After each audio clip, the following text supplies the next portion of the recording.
how many times these barriers knock you down, or how many times you get up, tell yourself, I'm never going to do this again.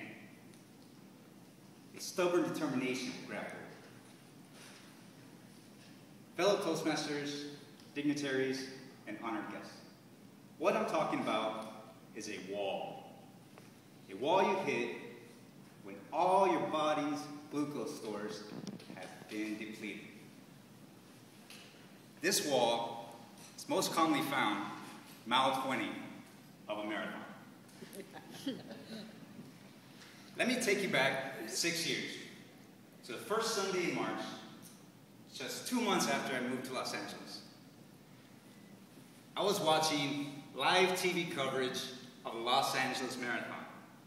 Motivated, I stood up and yelled, "Next year, I'm going to run the Los Angeles Marathon!" Shut up! See, that was my neighbor. So I sat back down. A couple months later, it was as if I completely forgot anything to do with the marathon.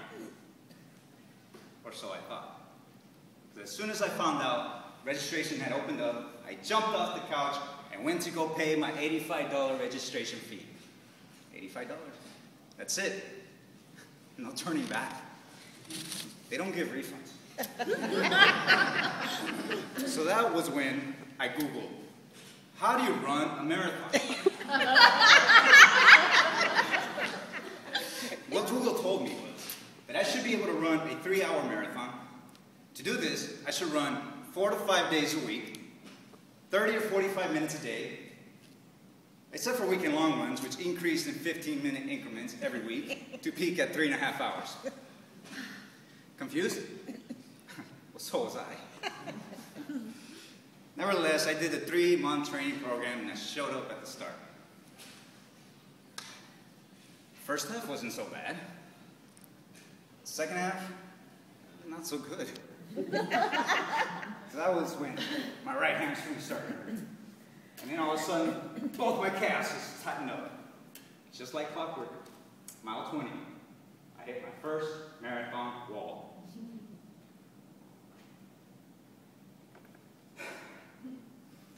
Still finished. I finished in 3 hours and 26 minutes. I didn't meet my goal. But yeah, it was my first marathon. I wasn't discouraged, so I signed up for another one. And then another one. And another one. All with the same result. Pain. I quit. I quit. Or so I thought. Because when I signed up for the Long Beach Marathon, I completely changed my whole training tactics. I was running 100 miles a week. I was breaking down my body so much with strength and speed work that 2 weeks before the marathon, I got the flu. The flu. Like I said, they don't give refunds. So I recovered enough and showed up at the start. This time the first half just flew by. Hit mile 20 in 2 hours and 20 minutes. But just a few steps after mile 20, I hit the biggest wall ever produced by a marathon. Was not pleasant. I literally walked. No, I crawled. The last 6.2 miles of the marathon, including the time I spent on the side of the road crying. I got up and finished the marathon in 4 hours. 4 hours! Never again. Never going to run another marathon again. Ever. Or so I thought. Because for the following couple of years, I kind of focused on shorter, faster races. 5Ks, 10Ks, winning a few, medaling in most. Until a friend came up to me and convinced me to sign up for the Cal International Marathon in Sacramento. This time it'd be different, he said.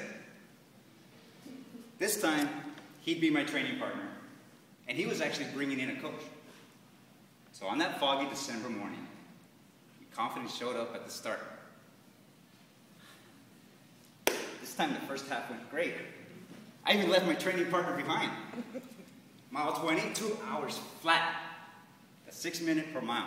That's 10 miles an hour. But I was still afraid of that wall. Mile 21, no wall. 22, nothing. Mile 23, I got so excited that I ran 15 seconds too fast. So I hit the wall. This time, this one's gradual. I didn't notice it, in fact, until I saw my training partner come running by, and I was promised to keep up. But I felt great, so I faced that wall that had chiseled down low enough, hopped over it, and finished the marathon in 2 hours and 41 minutes. Finally meeting my goal, and finally ending this marathon craving that's been haunting me. Or so I thought.